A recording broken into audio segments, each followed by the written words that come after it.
Chers amis, bonjour et bienvenue dans Passé Présent, l'émission historique de TVL, réalisée en partenariat avec la revue d'histoire européenne.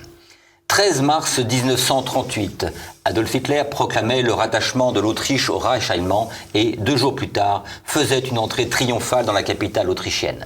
Ces événements sont connus et plus encore les photos qui les illustrent, douaniers autrichiens accueillant les soldats de la Wehrmacht, foule enthousiaste acclamant le chansonnier allemand dans les rues de Vienne et le 10 avril suivant, par plébiscite, plus de 99% des Autrichiens approuvaient l'Anschluss. Mais comme toujours en histoire, il y a un envers du décor. Et si apparemment l'Autriche se jette dans les bras de son puissant voisin, les résistances furent nombreuses. Dès 1933, l'État autrichien combat le national-socialisme tant à l'intérieur qu'à l'extérieur, et c'est le projet d'un référendum sur l'indépendance du pays, dont le résultat aurait certainement été positif, qui provoqua la réaction d'Hitler et l'intervention des troupes allemandes en mars 1938. Et si durant tout le conflit mondial, des soldats autrichiens combattirent jusqu'au bout aux côtés des Allemands, si de grands dignitaires nazis furent autrichiens, jusqu'en 1945, l'Autriche connut une véritable résistance intérieure au nazisme. C'est cette Autriche qui a dit non à Hitler que nous allons découvrir en compagnie de mon invité Jean Sévillia. Bonjour Jean Sévillia, vous êtes journaliste, essayiste et historien, membre du conseil scientifique du Figaro Histoire, et vous avez publié de nombreux ouvrages dont beaucoup furent des succès. Je pense particulièrement à Historiquement incorrect, paru chez Fayard en 2011, mais aussi le livre noir de la Révolution française, au CERF en 2008, Les vérités cachées de la guerre d'Algérie chez Fayard en 2018 et L'Église en procès chez Taillandier en 2019. Et j'en citerai d'autres à la fin de notre entretien, mais si j'ai retenu cela, c'est qu'ils ont tous le même objectif, la défalsification de l'histoire. Et le dernier en date, celui qui nous intéresse aujourd'hui, cette Autriche qui a dit non à Hitler, n'échappe pas à la règle. Alors, combattre les idées reçues, la falsification de l'histoire, est-ce que c'est votre cheval de bataille ? Oui, en effet, c'est un combat que je mène depuis plus d'une vingtaine d'années. Double formation littéraire et historien, mais mon métier a été d'être journaliste. J'ai été journaliste toute ma vie, j'ai pas enseigné, mais enfin, d'une certaine manière, j'ai enseigné différemment à travers mes articles et mes livres. Et en effet, je me suis attaché à une entreprise de déconstruction des mythologies historiques contemporaines, fortifiée, nourrie par le politiquement correct, d'où cette lutte contre ce que j'ai appelé l'historiquement correct, c'est-à-dire le politiquement correct appliqué à l'histoire. Alors, avant d'entrer dans le vif de notre sujet, je voudrais que vous nous replaciez l'Autriche au sortir de la Première Guerre mondiale. C'est l'empire qui a été démantelé. En 1918, en effet, l'empire des Habsbourg est dans le camp des vaincus. Et donc, cette Autriche, cet empire se décompose, est démantelé, se démantèle lui-même. D'ailleurs, une sorte de révolution qui n'est pas vraiment une révolution populaire, puisque les populations concernées n'ont jamais été consultées sur la forme républicaine de l'État ou sur leur destin. Mais toujours est-il que cet empire qui était constitué de 12 nationalités va se recomposer en États différents, ce qu'on a appelé les États successeurs de la double monarchie. Les Tchèques vont se unir avec les Slovaques pour fonder la Tchécoslovaquie. Les Croates, les Slovènes et les Serbes vont s'unir pour fonder le royaume des Slaves du Sud qui prendra le nom plus tard de Yougoslavie, etc. etc. Et le paradoxe, c'est pour les Autrichiens proprement dit. Qu'est-ce que c'est que les Autrichiens proprement dit ? Les Autrichiens proprement dit, en fait, c'est la population germanophone de l'Empire des Habsbourg, c'est-à-dire à peu près 7 millions de personnes, vivant surtout, évidemment, sur le territoire actuel de l'Autriche, et puis un peu dans le nord de l'Italie, et puis un peu aussi en Moravie, dans les Sudètes, dans certaines régions de l'actuelle République tchèque. Voilà. Alors cette population germanophone est en quelque sorte déroutée parce que depuis le XVIe siècle, elle n'a jamais vécu seule politiquement, si je puis dire. Elle vivait sous la couronne des Habsbourg et avec d'autres peuples, avec les Hongrois, avec les etc. Elle se retrouve comme amputée finalement. Et elle se retrouve comme amputée de voilà. Et elle qui appartenait à une grande puissance qui était l'Empire des Habsbourg, 52 millions d'habitants, se trouve réduite à un petit pays, former un petit pays d'un peu plus de 6 millions d'habitants, dont la forme républicaine n'est pas forcément consensuelle parce parce qu'il y avait quand même une très vieille fidélité envers les Habsbourg dans certains pans de la population. Et donc, il se trouve perdu. Et cette petite république, au départ, quand elle est fondée en 1918-1919, est un État inviable. L'Autriche-Hongrie était une sorte de marché commun économique, si vous voulez. La Hongrie fournissait du blé à l'Autriche, la Bohème, c'est-à-dire l'actuelle République tchèque, fournissait des produits métallurgiques à l'Autriche, etc., qui elle-même fournissait d'autres produits. Voilà. Et donc, la petite Autriche, fondée en 1918-19, est coupée de ces marchés naturels. Il faut tout réinventer, tout reconstruire. Il y a un taux de chômage considérable. Le pays se voit appliquer des sanctions comme l'Allemagne, puisqu'elle est dans le camp des vaincus, hérite de tout l'appareil administratif de l'ancienne monarchie, parce que l'essentiel était autrichien proprement dit, mais donc cette petite république se retrouve avec 200 000 fonctionnaires, ce qui est un nombre considérable.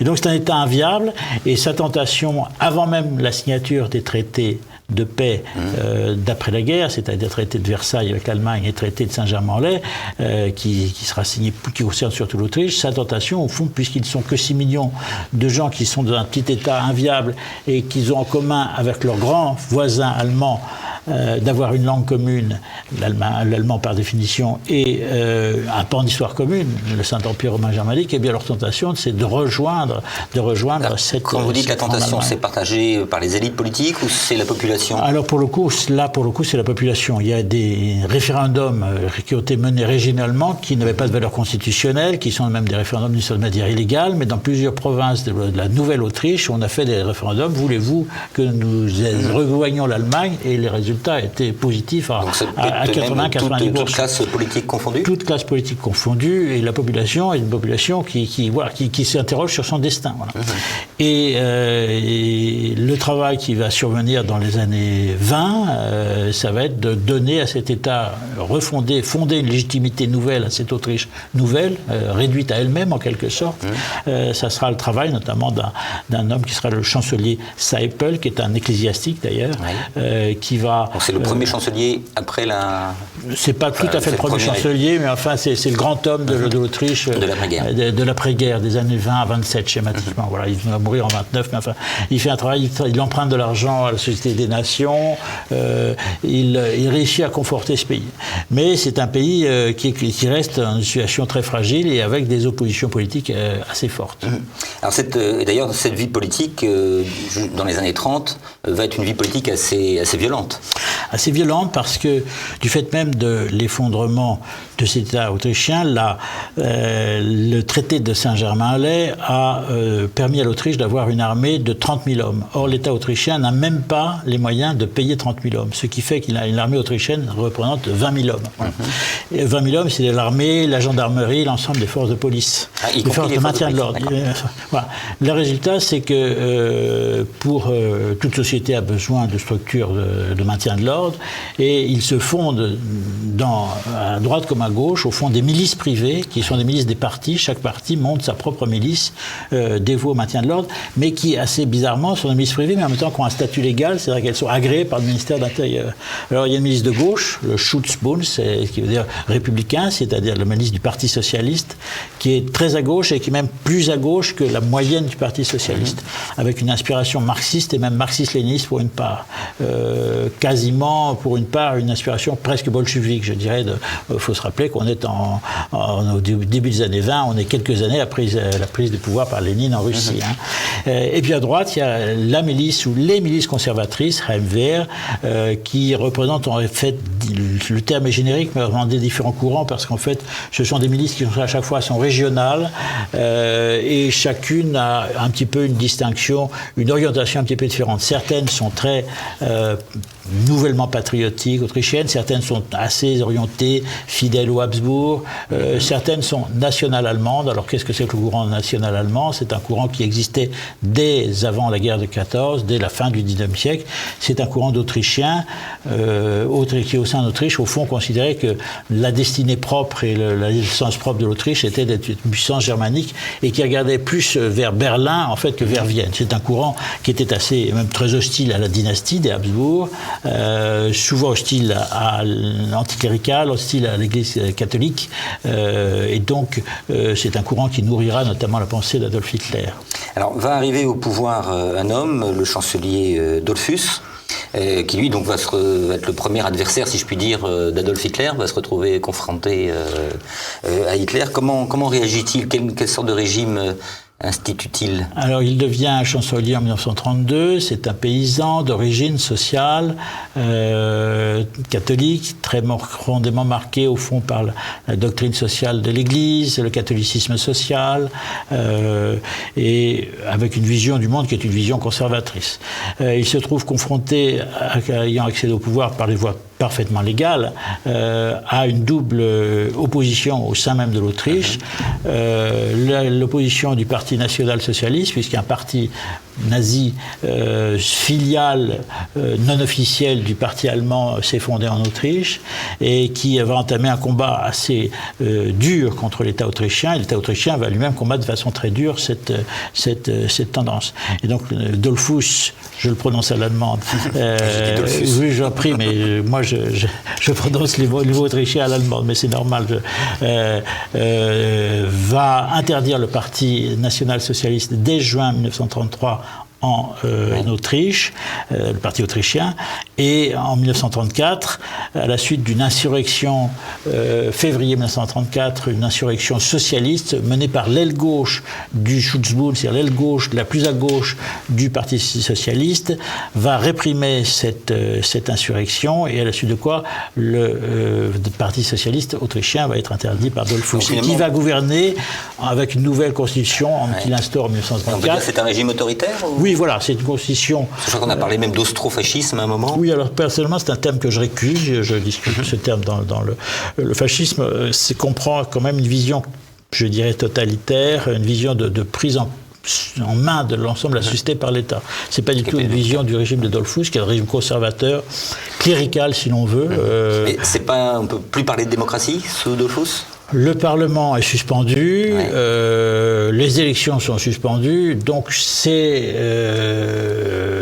une démocratie dirigée, si l'on veut. Non, c'est indéniablement, c'est un régime autoritaire. C'est intéressant, ça veut dire que finalement, les oppositions au nazisme, ce ne sont pas forcément les démocraties qui s'opposent... Absolument, nous avons le cas ici d'un régime, alors si l'on veut, dictatorial, c'est une dictature douce, autoritaire, qui mène un combat très, très, très virulent contre le nazisme, en effet. Donc on parlait de février 34, alors pas le nôtre, mais février 34 autrichien, donc une insurrection socialiste, et en revanche, l'été 34, là il y a vraiment une tentative de coup d'État. Ah, il y a un vrai coup d'État qui est mené par les nazis autrichiens, alors en sous-main dirigé par les Allemands, Hitler approuve, dirige, et donc le 25 juillet 1934, il y a une escouade, tout ça a été préparé, une longue préparation, mais il y a une escouade de SS déguisée en soldats autrichiens qui investissent la chancellerie à Vienne, qui s'enferment dans la chancellerie. Il y a indéniablement une erreur au niveau des services de sécurité parce qu'ils sont entrés en trompant la sécurité de la chancellerie. Et Dollfuss va être tué de 2 balles de revolver. Quand je dis tué, il ne meurt pas sur l'instant, il a une agonie atroce, le malheureux, parce qu'il va agoniser précisément pendant 3 heures en perdant son sang et dans un état évidemment de plus en plus comateux.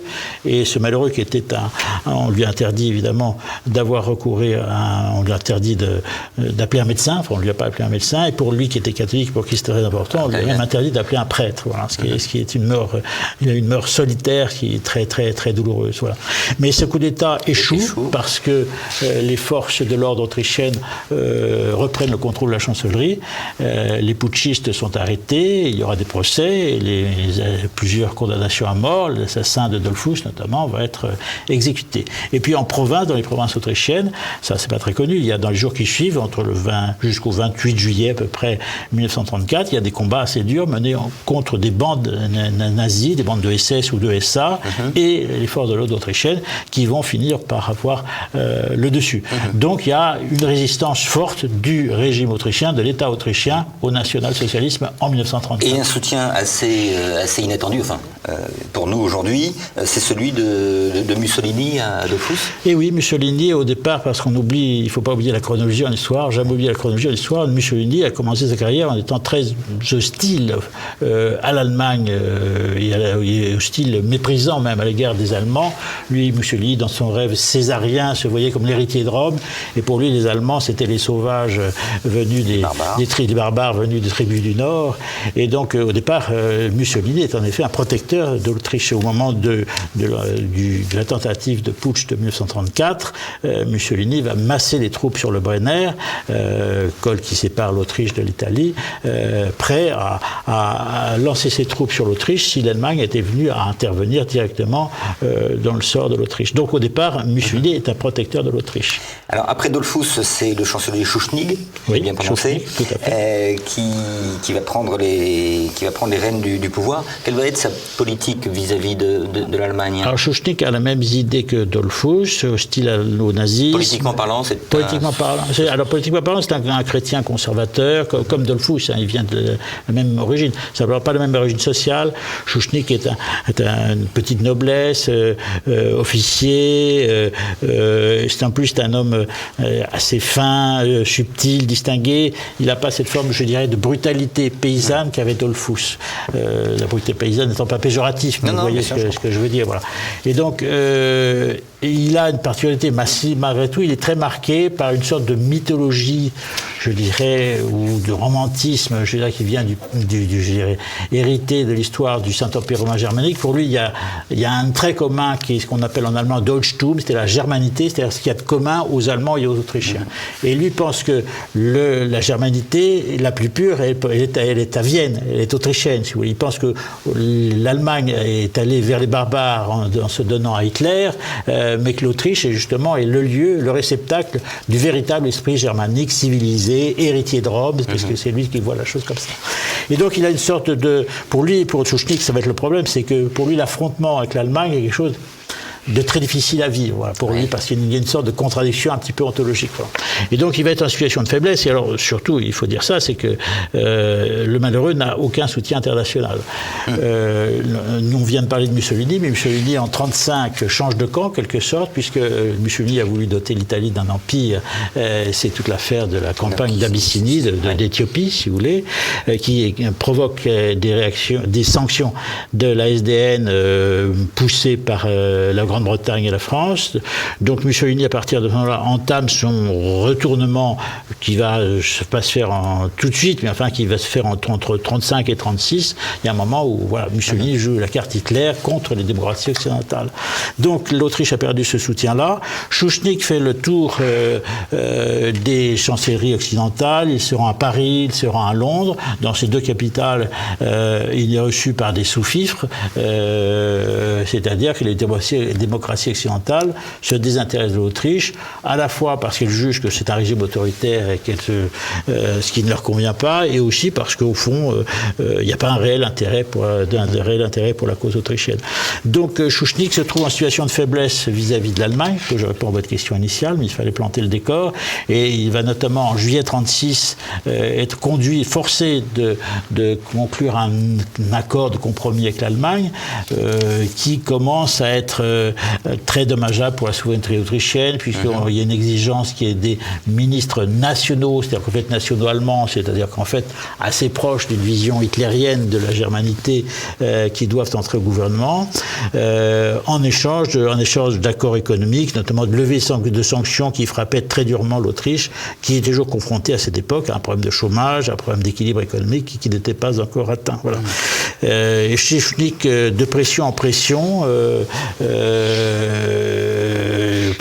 son temps de gouvernement de 34 à 38, il vit en permanence sous la pression de l'Allemagne et sans secours extérieur. Et d'ailleurs, à propos d'Allemagne, parlons un peu d'Hitler. Quel était son sentiment vis-à-vis de l'Autriche, lui qui est né autrichien? Hitler est né autrichien, mais il a cette particularité, il a détesté Vienne. D'abord, il a été nourri dans sa jeunesse à Linz, qui est la ville où il a fait ses études secondaires quand il était collégien, par une vision pan-germaniste, donc vision pour laquelle l'Autriche est d'abord un peuple germanique, devait être allié à l'Allemagne, et même être un rameau, je dirais, de la grande nation allemande, en quelque sorte, hostile à l'Église catholique, hostile à la dynastie des Habsbourg, sentiment qui va s'accroître quand il débarque à Vienne, où il fait des essais, il échoue à entrer à l'Académie des Beaux-Arts, il devient un peintre raté, et il nourrit à l'égard de la capitale des Habsbourg, qui symbolise une certaine forme de culture multinationale, de multiculture, en sorte, puisque Vienne était un creuset, il déteste Vienne. Voilà. Et cette détestation s'étend à l'Autriche. Et il est né autrichien, mais c'est un Autrichien qui déteste l'Autriche. Il refuse d'ailleurs, en 1913, il doit normalement se faire recenser dans le cadre précédent le service militaire. Il s'abstient de paraître, et quand la guerre va éclater en 1914, il va se faire incorporer dans l'armée bavaroise, qui est une armée allemande. Donc la partie, je réponds à votre question, Hitler est un Autrichien qui a, par un phénomène assez curieux, au fond, qui est l'Autriche. Alors vous décrivez d'ailleurs une scène assez hallucinante, qui est la convocation de Schuschnigg par Hitler au Berghof. Et là, on voit effectivement Schuschnigg se fait humilier. C'est un moment en effet hallucinant. En février 1938, Schuschnigg, qui est quand même Premier ministre, chancelier d'un État souverain, indépendant, est convoqué par Hitler. Il s'y rend avec l'espoir de résister à la pression, et en fait il est subi à une séance d'humiliation incroyable. Oui, il se fait insulté, calculé, et tout ça étant très calculé, c'est du théâtre à la Hitler, parce que Hitler fait notamment, il y a le moment où il fait sortir Schuschnigg, il fait entrer un général dans son bureau, et après le général témoignera après la guerre Hitler lui avait demandé d'entrer, mais n'avait rien à lui dire, c'est simplement du théâtre pour impressionner Schuschnigg. Donc Schuschnigg revient de là abattu, il sait que la fin est proche pour l'Autriche, mais il a une réaction, il va convoquer un référendum. Il s'est dit, il y a un moment, lui qui a avalé, je dirais, il avalait des couleuvres, des liens blancs, et là, il y a un moment, il n'en peut plus, il dit, on va régir, il devait organiser un référendum, et il convoque secrètement, alors tout ça est organisé en quelques jours, il va convoquer un référendum prévu le 13 mars 1938, où les Autrichiens devaient répondre à la question, voulez-vous ou non une Autriche indépendante? Tous les observateurs pensaient que la réponse serait oui à 60 ou 70%, et quelqu'un le savait aussi, c'était Adolf Hitler, et il n'a voulu que ce référendum n'ait pas lieu. Donc le destin de l'Autriche va basculer justement cette journée du 13 mars. Alors, dans votre livre, vous décrivez là, heure par heure, à partir du 10 mars, ce qui se passe. Alors là, on ne va pas faire heure par heure, on n'a pas trop le temps, mais voilà, est-ce que vous pouvez... Ces fameuses journées de mars, en gros, entre le 13 et le 15 mars, tout est fini en 2 jours, c'est plié. Tout à fait, c'est plié. Entre le 10 et le 11 mars, Schuschnigg reçoit une sorte d'ultimatum des Allemands pour dire vous annulez votre référendum, ou sinon nous envahissons le pays. Schuschnigg sait qu'il y a une petite armée autrichienne qui a des plans de défense contre une attaque allemande. Il y a des généraux qui avaient prévu ça. Il sait que cette armée ne tiendrait 24 heures, peut-être 48 heures maximum. Il appelle toutes les chancelleries occidentales, il appelle Paris qui n'a plus de gouvernement, il appelle Londres, personne ne lui répond, il est seul. Voilà. Et il décide de ne pas faire couler du sang allemand. Voilà.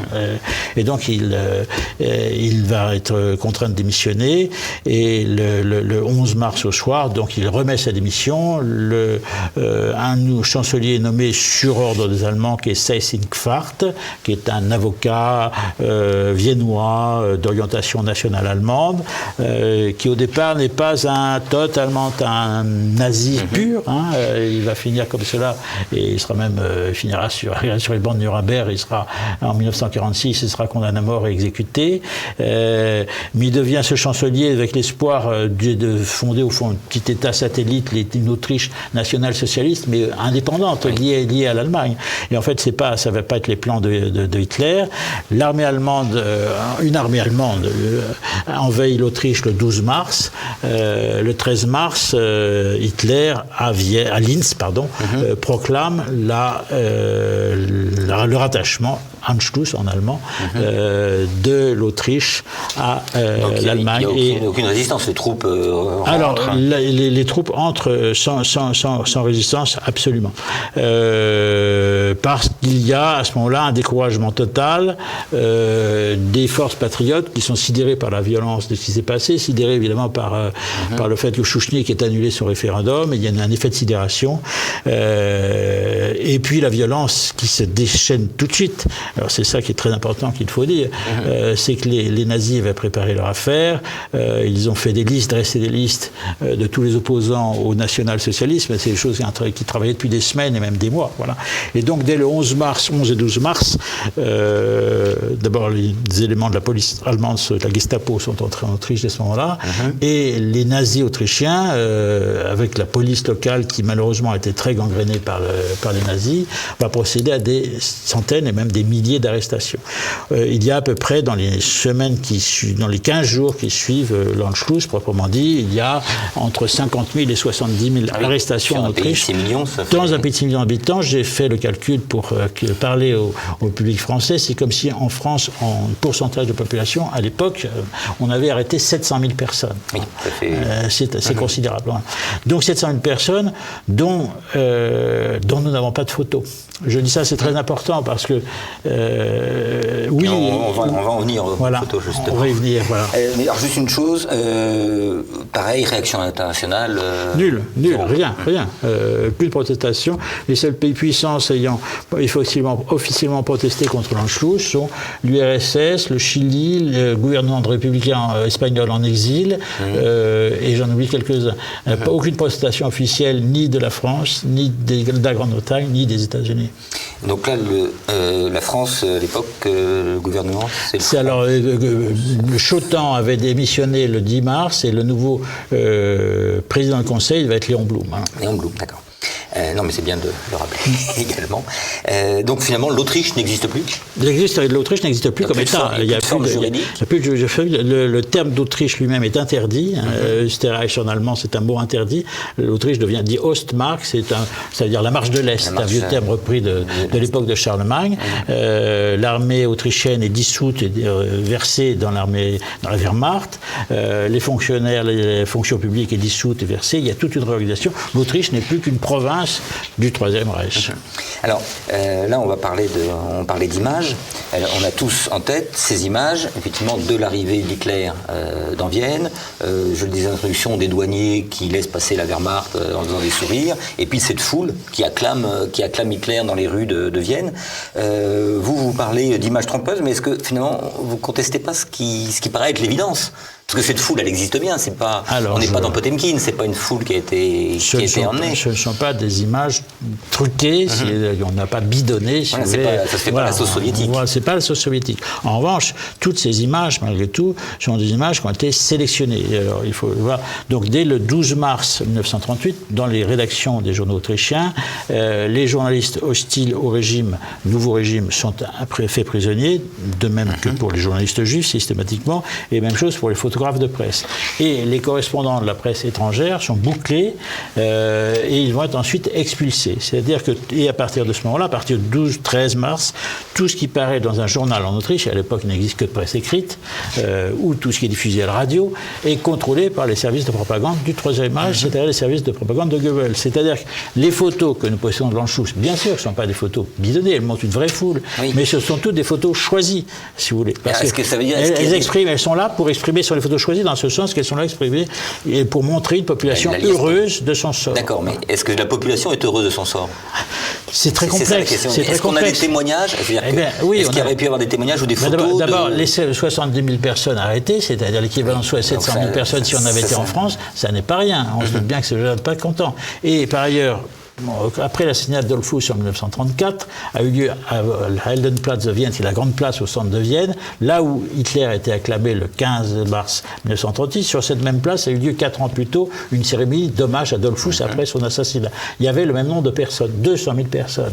On ne fera pas croire que ces 200 000 personnes qui étaient là pour rendre hommage à Dollfuss, héros du patriotisme autrichien en 1934, 4 ans plus tard, étaient en train d'acclamer Hitler. Ça fait un peu penser finalement à la foule qui acclame Pétain à Paris et De Gaulle. Voilà. Mais en fait, on dit toujours ça, mais en fait, c'est pas les mêmes, c'est pas la versatilité. Enfin, bon, les foules veulent bien qu'elles peuvent être versatiles, mais aussi dans un pays, une société n'est jamais unanime. Je pense que ce sont pas les mêmes. Donc il y a une opposition patriotique, mais qui est réduite au silence du fait de la répression, qui a un effet de sidération. Ça a été d'une telle violence et d'un tel choc que les gens se taisent, etc. Et ils ont peur. Attention, il y a une violence physique qui s'exerce à l'égard des opposants qui est extrêmement fort. Restent chez eux ou sont arrêtés. Et on a les preuves aussi que la fameuse acclamation de Hitler le 15 mars 1938, il y a les enfants de toutes les écoles ont été mobilisés. Les enfants des écoles étaient obligés d'aller là et d'applaudir. Et on a des enfants des écoles qui sont allés là alors que leur père était en prison au même moment. Si vous voulez, il se faisait casser la gueule par la Gestapo. Donc je dis attention, on ne peut pas dire tous les Autrichiens. Oui, il y a des Autrichiens qui ont acclamé Hitler, mais ceux des Autrichiens qui n'ont pas acclamé Hitler, je leur rends hommage, mais on n'a pas de photo d'eux. Voilà. Oui, on sait parce que alors finalement donc les images dont vous parlez, c'est celles que nous retrouvons aujourd'hui dans les manuels scolaires ou dans les livres d'histoire. C'est assez sidérant parce qu'on totalement de regard critique parce que absolument. Alors en histoire, la critique interne d'un document fait partie de la science historique. Il n'y a aucune critique interne des documents visuels de Landshus. Toutes les agences de presse aujourd'hui en France en 2023 possèdent des centaines de photos qui ont toutes à l'époque ont reçu un coup de tampon pour dire c'est bon des services de Goebbels. C'est quand même assez sidérant. Alors, la résistance, vous le dites, est plus ou moins décapitée, parce qu'on a donc 70 000 personnes arrêtées. Je suppose que tout le monde n'est pas arrêté, il en reste quand même. Donc, est-ce qu'une résistance s'est organisée dès mars 1938 Alors, elle s'organise sur quelle base? Et politiquement parlant, comment est-elle divisée? Elle s'organise dès l'été et l'automne 1938. Une résistance, parfois dès le printemps, mais enfin, dès 1938, il y a une résistance intérieure. Dont les moyens sont faibles et limités. L'Autriche, le Troisième Reich est un État totalitaire, c'est un État policier, et la Gestapo est quand même une police parfaitement redoutable, et les gens qui sont en opposition au régime, je veux dire, on n'est pas dans une société libérale comme la nôtre, je veux dire, voilà, les risques sont maximum. Alors il y a deux grands courants de résistance, je vais dire pour simplifier, il y a un courant à gauche, socialiste, communiste. Les communistes sont relativement nombreux, alors que c'était un tout petit parti en Autriche avant la guerre, et ça sera toujours le cas après l'Autriche, parce qu'au fait, les socialistes étaient assez coincés, parce qu'au fond, ils étaient restés quelque part, philosophiquement parlant, partisans de l'Anschluss. Pour la gauche autrichienne était assez hostile, au fond, à l'idée de l'indépendance de l'Autriche, dans leur esprit, non pas dans l'esprit nazi, mais dans l'esprit de la révolution de 1848, c'est l'esprit de la révolution des peuples. C'est-à-dire qu'il fallait que le grand peuple germanique fasse une révolution sociale, et l'Autriche était un morceau, dans ce cas-là, un pan du grand peuple germanique. Ce qui fait que les communistes qui ne sont pas dans ces perspectives-là, qui, sur ordre de Staline, jouent un peu la carte du patriotisme, comme Staline a joué du patriotisme russe en URSS, ne sont pas sur ces lignes-là. Donc il y a une résistance de gauche, et puis une résistance de droite, et qui est donc conservatrice, patriote, catholique, et souvent aussi monarchiste, fidèle aux Habsbourg. Donc une véritable... alors ce sont des réseaux... Tout ce monde-là communique, s'entend, ou comme en France, on a des oppositions internes? Il y a des oppositions internes. Par ailleurs, les moyens sont limités. Je veux dire, ces résistances ne font pas de la résistance armée, peut-être à la fin, mais au départ, ils diffusent des tracts, c'est du travail de réseau, trouver des amis, etc. Voilà. Ce sont des réseaux qui peuvent faire de plusieurs centaines, voire quelques milliers milliers d'adhérents, mais dont la durée de vie est toujours limitée parce que à chaque fois la Gestapo a réussi à infiltrer ces mouvements par des agents doubles et ces mouvements sont tous tombés et les chefs ont été condamnés à mort et souvent plus que les chefs. Donc sur les autres, c'est seulement à l'extrême fin de la guerre quand alors après à partir de 1939, 38, 39, 40, quand le Reich entre dans la guerre, donc l'Autriche annexée est dans le même cas,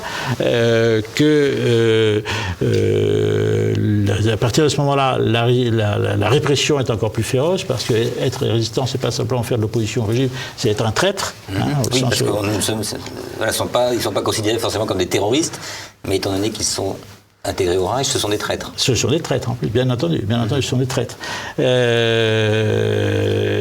Et ils peuvent l'être aussi, c'est là où c'est très complexe, il y a un rapport complexe avec la population, quoi, évidemment, parce que dès lors que l'Autriche est en guerre, eh bien les jeunes Autrichiens, qui ne sont plus Autrichiens, mais qui sont quand même Autrichiens d'origine, sont incorporés dans la Wehrmacht. Donc être résistant, c'est aussi être en opposition ou en combattre d'une certaine manière, dans la même direction que des forces qui, eux, font la guerre à la Wehrmacht. Voilà, il y a un rapport très... Oui, c'est difficile, mais alors, et puis j'imagine que contrairement à la France ou à d'autres pays occupés, ils ne reçoivent pas d'aide des Alliés. Ils n'ont aucune aide des Alliés. Alors, sauf à l'extrême fin de la guerre, j'allais le dire, fin 1944, mais vraiment quand les Alliés, c'est à la fin du Reich, quand les troupes américaines, britanniques arrivent vont entrer en Autriche par l'ouest du pays, là, il y a des contacts entre la résistance autrichienne et les Alliés. La résistance autrichienne va communiquer des renseignements aux Alliés, notamment sur les zones de bombardement pour donner des conseils pour éviter faire en sorte que les bombardements alliés ciblent les usines d'armement et pas la population civile. Et est-ce qu'on a une idée de l'ampleur de la répression Oui, on a des chiffres schématiquement. 100 000 Autrichiens ont eu affaire à la Gestapo entre 1938 et 1945. 8 000 Autrichiens ont été condamnés à mort et exécutés pour fait de résistance, plus 2 000 au sein de la Wehrmacht pour désobéissance. Voilà, ça fait donc 10 000 Autrichiens condamnés à mort, exécutés pour non-participation, pour refus en quelque sorte du système hitlérien. Ça n'est pas négligeable. C'est minoritaire, mais de toute façon les résistants dans tous les pays sont minoritaires, et ça n'est pas, encore une fois, ce sont des chiffres à rapporter à un pays dont la population est de 6 millions d'habitants. 7 millions d'habitants. Alors vous parliez d'une opposition qui était conservatrice, monarchiste, catholique, il ne faut pas l'oublier. L'Autriche est également un pays, un pays catholique. Est-ce qu'on a des grandes figures quand même de cette résistance qui ont émergé? Écoutez, oui, alors il y a de nombreux prêtres qui ont été... Un prêtre sur 5 a été poursuivi par la Gestapo dans l'ancienne Autriche de 1938 à 1945. C'est donc tout à fait considérable. Beaucoup ont été enfermés, emprisonnés à Dachau. Dachau disent les Français, Dachau en allemand. Et exécuté, ou Buchenwald aussi, et exécuté. Voilà. Et l'Église catholique a béatifié plusieurs martyrs autrichiens du nazisme sous le pontificat de Jean-Paul II puis de Benoît XVI. Il y a 5 ou 6 prêtres éminents, les plus éminents, qui ont été béatifiés en tant que martyrs de la foi pour le martyre qu'ils ont subi en camp de concentration. Et dans les laïcs? Dans les laïcs, il y a le personnage qui a été rendu célèbre de Franz Jägerstätter, qui a été rendu célèbre par le film de Terrence Malick en 2019, Une vie cachée. Et Jägerstätter, alors lui, son cas est interprétatif parce que c'est un homme isolé.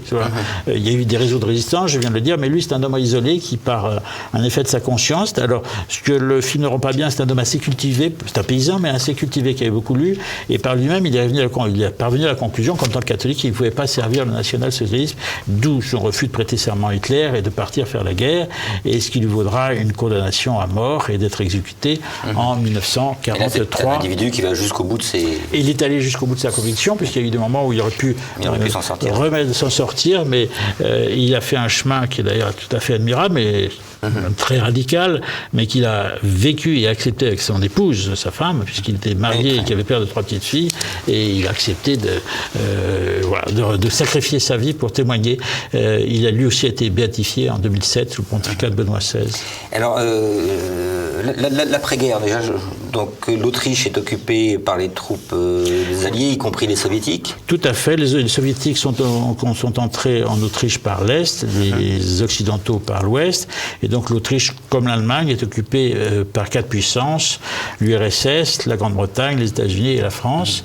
Vienne étant avec une occupation quadripartite. Comme à Berlin. Berlin. Ça ne dure pas comme ça ne dure pas comme alors non, ça durera. L'occupation prend fin en 1955 par un traité d'État par lequel l'Autriche a recouvré sa pleine souveraineté, mais au prix elle s'est à ce moment-là déclarée neutre. Elle est un pays neutre, et cette neutralité a été une des conditions qui ont permis à l'Autriche de faire que les Soviétiques quittent le pays, puisque l'Autriche a ce privilège en quelque sorte d'être le seul pays qui avait été occupé après la guerre par l'armée rouge, et d'où l'armée rouge est partie. Alors, est-ce qu'il y a eu une forme d'épuration? Est-ce qu'il y a eu d'abord une épuration, une dénazification? Enfin, c'est pas la même chose, mais est-ce qu'il y a eu une épuration? Est-ce qu'il y a eu des... Il y a eu des procès de dénazification, tout à fait. Une épuration aussi. Il y a eu des épurations violentes, légales? Non, épuration, alors parfaitement légale. Pas totalement légal dans la zone occupée par les Soviétiques. La zone occupée par les Soviétiques ont malheureusement pratiqué le viol des femmes de manière assez systématique, tel qu'on l'a vu aussi en Allemagne.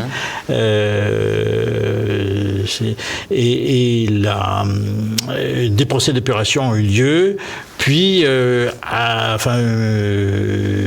donc il y a un certain nombre d'Autrichiens qui étaient... Alors, c'est tout un système qui a été mis en place par l'État autrichien, sous la surveillance des Alliés qui étaient encore là, mais enfin, en distinguant les gens qui étaient très engagés dans le national-socialisme, qui avaient eu un rôle criminel, et ceux qui étaient simplement adhérents, voilà, qui étaient des suiveurs, en quelque sorte, ou des suivistes, voilà.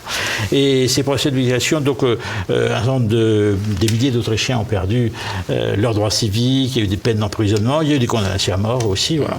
Mais assez vite, dès fin des années 40, début des 50, il y a un processus d'amnistie qui va amnistier non pas les criminels, non pas ceux qui étaient les plus engagés, mais les gens qui étaient, je dirais, les moins engagés dans le national-socialisme ont été... il y a eu des phénomènes d'amnistie.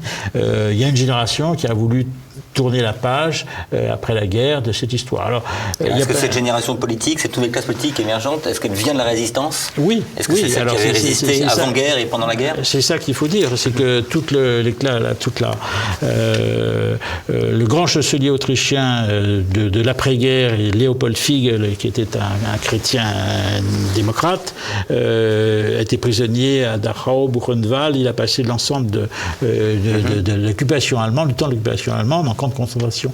Il en est revenu d'une façon miraculeuse. Il était à 2 doigts de la mort quand il a été libéré. Donc toute la classe politique autrichienne, c'est une chose qu'on ne dit pas non plus, toute la classe autrichienne de l'immédiate après-guerre était passée par les prisons nazies, hommes de gauche ou hommes de droite. Voilà. Donc c'est très important. C'est pour dire, c'est cette génération-là elle-même qui, à un moment donné, a jugé qu'il valait mieux amnistier les gens peu condamnés, dont la gravité personnelle n'était pas très engagée, parce qu'il fallait en même temps reconstruire le pays, et que si on avait besoin de médecins, si on avait besoin d'ingénieurs, s'il n'avait fait que d'être adhérent du Parti national-socialiste, ça n'est pas bien, mais bon, voilà, il y a une volonté de tourner la page, en quelque sorte.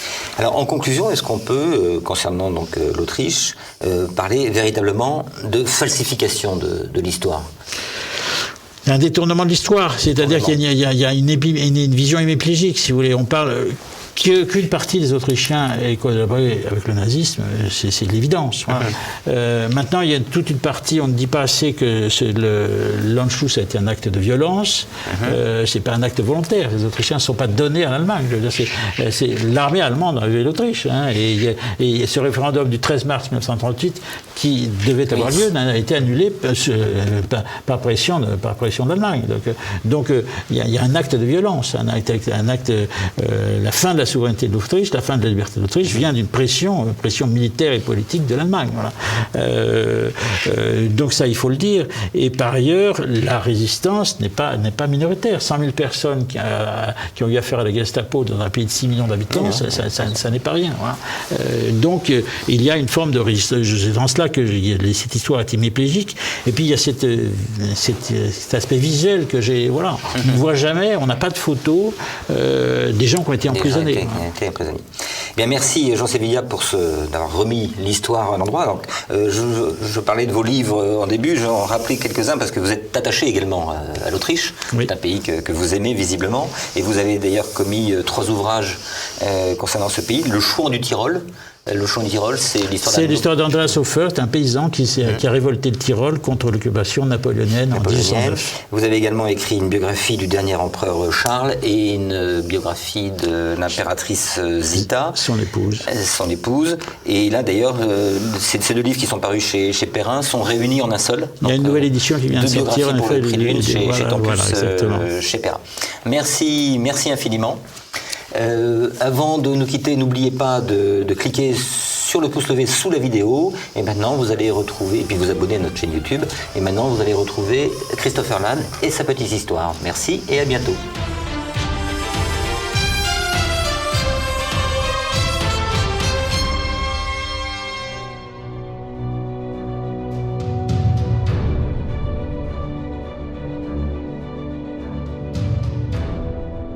Le 7 mars 1936, Adolf Hitler, alors chancelier, s'adresse aux députés du Reichstag en les informant qu'il compte remilitariser la rive gauche du Rhin. Aux offres amicales et aux assurances que l'Allemagne n'a cessé de lui réitérer, la France a répondu par une alliance militaire avec l'Union soviétique qui est exclusivement dirigée contre l'Allemagne.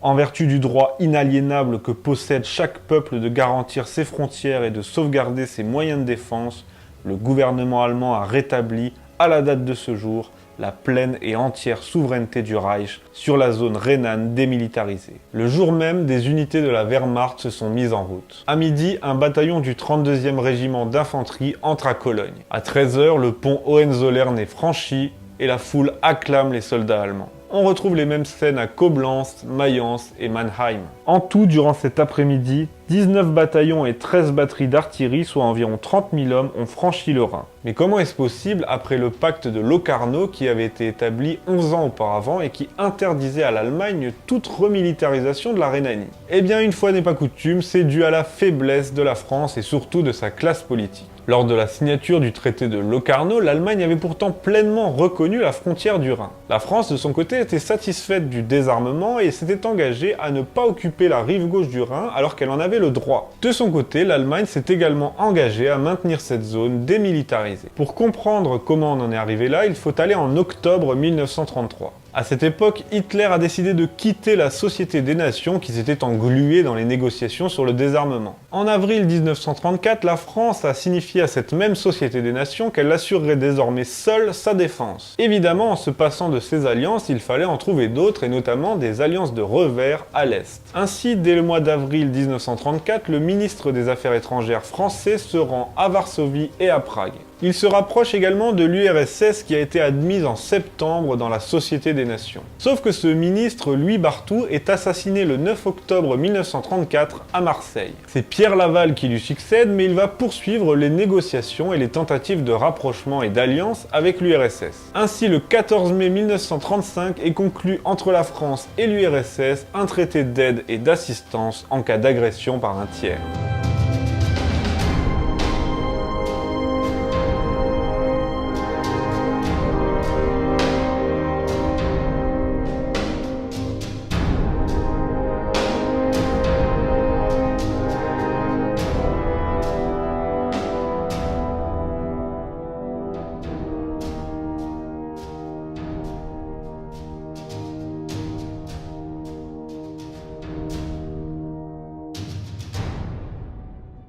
En Allemagne, on est très inquiet par cette nouvelle alliance. Hitler rappelle donc à la France qu'elle s'est engagée par le traité de Locarno à n'entreprendre aucune action agressive et militaire contre l'Allemagne. De son côté, la France explique que ce pacte avec l'URSS n'est pas une alliance militaire et donc elle ne viole pas le traité de Locarno. Au début de l'année 1936, l'Allemagne propose à la France un pacte de non-agression qui est approuvé par les députés. Mais Hitler l'a encore très mauvaise et pour répondre à cette alliance franco-soviétique, il va décider de remilitariser la Rhénanie, ce qui lui était défendu. Il prend cette décision seul et ses conseillers sont très inquiets et essayent de s'y opposer. Il lui explique que si la France décide d'attaquer l'Allemagne à ce moment-là pour avoir violé le traité en remilitarisant, l'Allemagne ne sera pas encore en mesure de faire face, son armée n'est pas prête. Pour faire bonne figure et pour montrer patte blanche de ses intentions, Hitler propose dans la foulée un traité de non-agression de 25 ans. Il propose également de conclure avec la France un accord pour démilitariser la frontière entre les deux pays,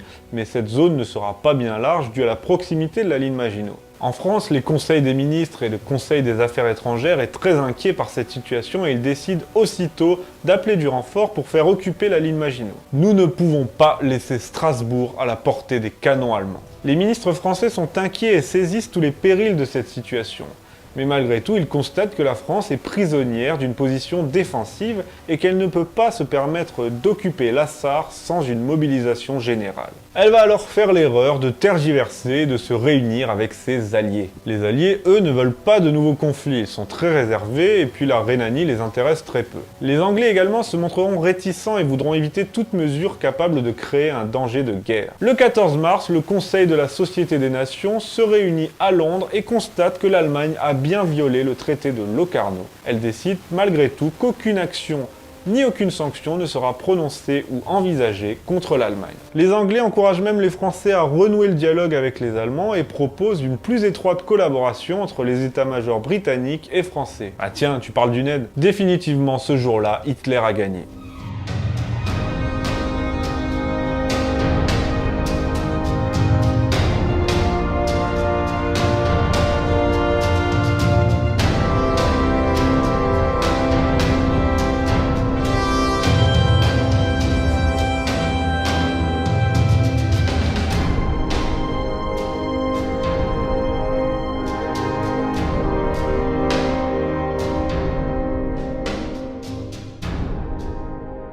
La France a commis une énorme erreur, Hitler en est bien conscient, lui qui attendait le verdict avec nervosité. L'Allemagne a retrouvé sa pleine souveraineté militaire et le plébiscite organisé le 29 mars suivant montre que la population approuve massivement cette politique. La France, qui disposait à elle seule des moyens de mettre un terme à tout ça, a laissé passer une énorme occasion d'éviter ce qui a suivi quelques années plus tard. Comme raison de se laisser faire, on peut citer premièrement une trop grande dépendance vis-à-vis des Anglais, la gouvernante anglaise, mais aussi la proximité avec les élections législatives. Et comme vous le savez, la proximité avec des élections suffit à paralyser toute une classe politique. De plus, l'instabilité gouvernementale et toutes les combinaisons parlementaires empêchaient toute action définitive. La France était condamnée à l'impuissance et condamnée à subir ce qu'elle va subir plus tard. Mais à part ça, vive la démocratie.